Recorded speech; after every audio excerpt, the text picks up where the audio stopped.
Darnell Jones, they flip. Back to Rodgers, back to Jones, touchdown! DC defenders! And they're going to turn it around with a battle on down the sideline. And a kickoff return for Joe Powell. Touchdown, St. Louis. Over the middle, he's got a man wide open. Feet in the middle, and that's the way to answer. The Dragons mask.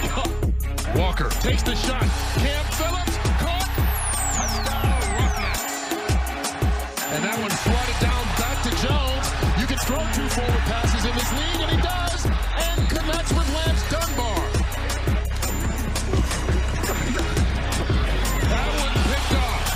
He threw it behind Hamlet and right into the arms of Tavares McFadden, who's down the sideline with an escort. Here's Josh Johnson going deep down the sideline. This time, Trey McBride holds it in. And he just runs right by him. 4-man rush, some pressure, steps away, going deep. He's got a man, McKay. He's inside the 15.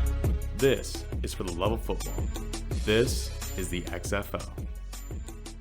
Hello and welcome to the very first episode of Xtreme Football Talk, hosted here in the Brett Saunders television studio at Lake Orion High School. This show focuses on everything you need to know about the newly resurrected XFL Professional Football League, and we've got a good show planned for you today. I'm your host, Manzo, joined today by co-host Mitch Howell and Blaze Lauer. How you doing today, fellas? Looking forward to it. Thank you for joining me today, and I know we want to get things started and kicked off here, but let's talk about this new XFL, this reimagined XFL from Vince McMahon, and the differences between this and the prior XFL in 2001. What are the main differences here after the XFL folded in 2001? What separates this league?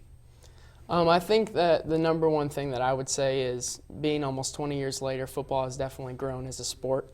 And so has the market for football. You know, fans are becoming more and more devoted, and there's more fans in general. And I think that at any time when you get another league that you're playing outside of when the normal, 16 game with the playoff schedule is, it's different, and people want to see that and experience that because they do love football, and that's what the XFL is all about. Yeah, not only are they playing outside of the typical schedule for football, but they're starting to stretch the limits of what you expect from a football game. So I think that's really interesting. But what are other key points that make this XFL so different?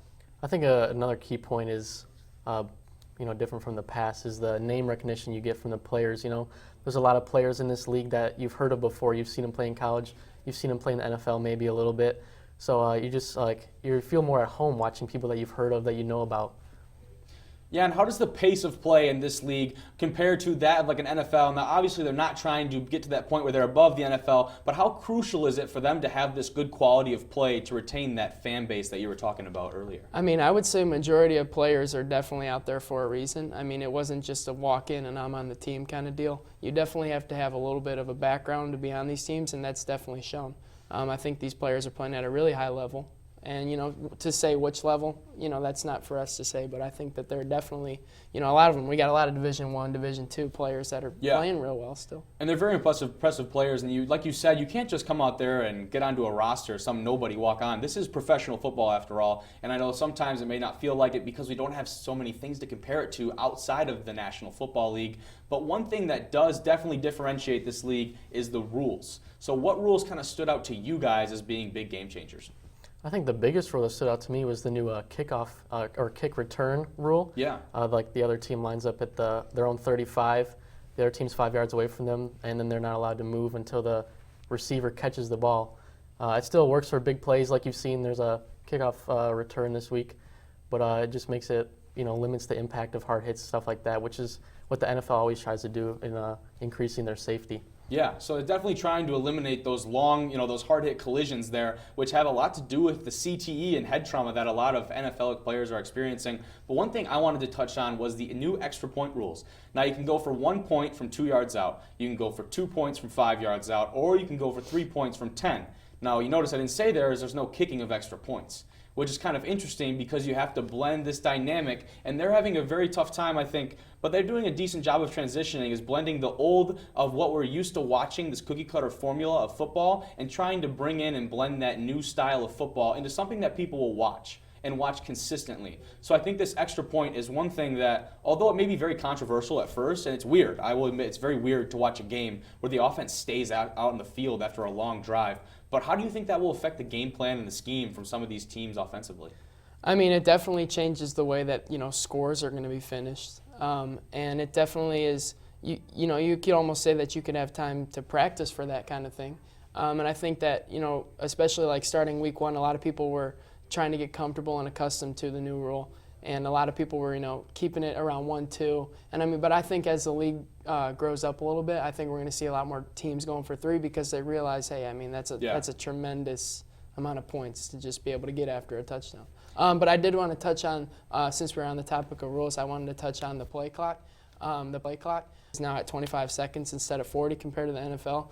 And I think that just makes the game a lot faster, and that's what people want to see. It's more built for TV, if that makes sense. And I think that's, part of the reason why these games are so fast and exciting.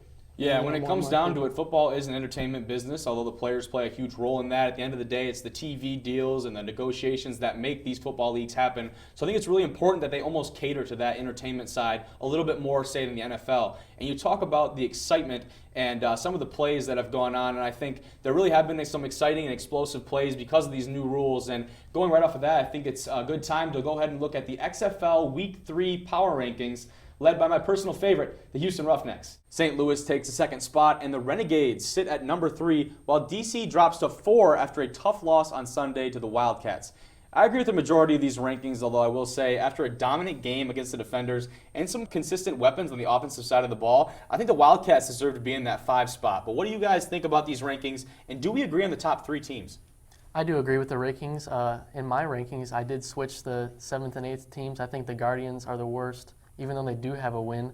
I have the Vipers at 7 because although they're 0-3, they've been improving every week. First week they scored 3, then they scored 9, and then last week they finally scored their first offensive touchdown and only lost by 7 to Houston, who is 3-0. So those are my power rankings. I would have to agree with Blaze. I do think I would switch those as well. I think the Vipers have shown to be a little bit more promising than the Guardians have been. But the only other change that I would make to this list is I put DC at number 2. And I would switch St. Louis to 4. I know they are coming off a tough loss, but I don't really think that was, their true identity, and I don't really think they came out there and played the football that we've seen them play in the first 2 weeks. So I still think that DC's, one of the better teams in this league, top 3 for sure. Yeah, now Cardell Jones in that game was obviously super flustered, threw, I want to say, 3 or 4 interceptions, and the Wildcats were all over him in that game. But I'm going to agree with you guys. I think the Guardians by far are the worst team in the XFL. Their quarterback situation has not been great with McGloin, and I'm going to say the Vipers, even though they do have that 0-3 record, they've had a little bit of an offensive showing, especially last week against the Roughnecks. So let's check out some of those top performers in this week's Plays of the Week. Starting off at 10 is possibly the best trade in recent history as Battlehawk defensive tackle Casey Sales gives an XFL game ball to one young fan in return for some Girl Scout cookies. Safe to say both parties benefited from that exchange. Number 9 features Dallas quarterback Landry Jones connecting with his big tight end Donald Parham, who showcases the wheels on this 65-yard touchdown. Look at the length and build on Parham. Combined with that athleticism, he's going to be quite the player heading on into the season. Coming in at number 8, Seattle QB Brandon Silvers drops an absolute dime in the face of 3 Renegade defenders right into the hands of Austin Prohl for the quick score. Play number 7 has Josh Johnson with a spectacular throw on the outside to a streaking Trey McBride down the sideline, who makes a great catch in the end zone. We go to our favorite duo for play number 6 as PJ Walker finds Cam Phillips in the red zone, who finishes the catch with a great second effort and a touchdown for the Roughnecks. Expect to see a lot more of those two as we go down the season. Heading over to the home opener for the St. Louis Battlehawks, we have the first kickoff return this XFL season as Joe Powell gets the reverse and takes off down the sideline past numerous Guardians defenders for the score. Great play design by St. Louis, and interesting to see what kind of play design we'll see from future kickoffs in the league. But we are back in St. Louis for play number 4, and the Battlehawks are getting tricky again for the 2-point conversion, utilizing the double forward pass. Play number 3 shows the boot on kicker Taylor Russolino, who absolutely drills this 58-yard field goal. You've got to believe he'll be getting some NFL looks after a kick like that, and he's happy about it, and so are we. Down to our final 2 top plays. We check back in on Landry Jones, who makes the heads-up play and gets a completion on what originally was a deflected pass by a Seattle defensive lineman. Big IQ plays coming from the Oklahoma grad. Finally, at the number 1 spot, Quentin Flowers drops back and throws up a dangerous deep ball, but Davion Smith comes down with it and holds onto the ball after taking a huge hit from the Houston secondary. Let's take another look at that right there. And this is pure toughness from the Michigan running back, taking that hit and retaining that catch. Some great plays from around the league this past weekend, and surely more to come after this weekend's games. But in this segment, we want to tell you about who is going to have a big impact on their team's performance and determining whether or not they come out with a victory. So guys, who should we be watching this weekend? Speaking playmakers, my guy's P.J. Walker. Phenomenal athlete. He's a 6-footer. He's a little short to be a quarterback, 200 pounds. But to be honest with you, he gets it done. He gets the job done. I don't really think that he's a quarterback. I think he's more of just an athlete playing in the quarterback position. But with that said, he throws a tight ball and he's accurate. He's throwing around 64% completion percentage right now, and then a 10-to-1 touchdown interception ratio. I mean, he's really done everything he's needed to, and that's part of the reason why they're at the top of the league. But he's just a phenomenal player, and he gets it done, not only in the air, but with his feet. He gets out of just pretty much all of that pocket pressure. He's so good at just like escaping it and making things happen, especially with his real solid receiver in Phillips. And they just, he's got 7 receiving touchdowns, and they've just been on a whole nother level. As we can all see, they've kind of taken the league by storm. So you talk about how good of an athlete he is, and he leads the league in touchdowns right now. So that's a guy that definitely has the potential to possibly go to the next level. But if he does that, do you see him at an NFL quarterback spot, or do you see him transitioning into another position group? I believe with his quickness that he could be in another position group. His size, being 6 foot, 200 pounds, I mean, it's very small. I don't think that, there are 6-foot quarterbacks and whatnot. But I think that if he was going to make the step up, if you want to call it, I think that he'd probably be better off at like a wide receiver slot position. Yep. But then again, you never know. He does, have a lot of tendencies like Lamar Jackson, except for I would say that he throws the ball a little bit better when he came into this league than Lamar did going into the NFL. But I mean, I think he is a great quarterback. With that said, I don't want to take anything away from him. I think he knows how to sling the ball more than anybody in that league. I mean, it's phenomenal. So agreed. Blaze, now who are you watching this weekend to make a big impact? For me, I have 2 guys. First guy, Jordan Ta'amu, quarterback for the St. Louis Battlehawks. He's a really good playmaker. He's first and second in a lot of stats. A couple second in passing yards, second in completions, first in completion percentage at 75%, wow, which is really good. 5th in rushing yards, first among quarterbacks, and he's 4th in yards per carry out of everybody in the league. And he has St. Louis at 2-1 right now. Their only loss coming to Houston, who is undefeated, but you should look for them for him to carry them to their next win this week. My second guy, Davion Smith, running back for the Tampa Bay Vipers. They're not off to the best start. They just scored their first touchdown offensively this past week, but in large part because of him catching that wheel route. So just look for him to have a big game as the Vipers start getting better and better as they have over the past couple weeks. Yeah, and how critical, I know he's a Michigan guy, so you'd love to see that. Right. But how critical is that for them to have a solid running game, because Flowers, their quarterback, has upped his play a little bit, and we saw them with kind of an offensive explosion against a solid team in the Roughnecks. How critical is it for him to have great games moving down the stretch for them? Yeah, good football always starts with a run game and a defense.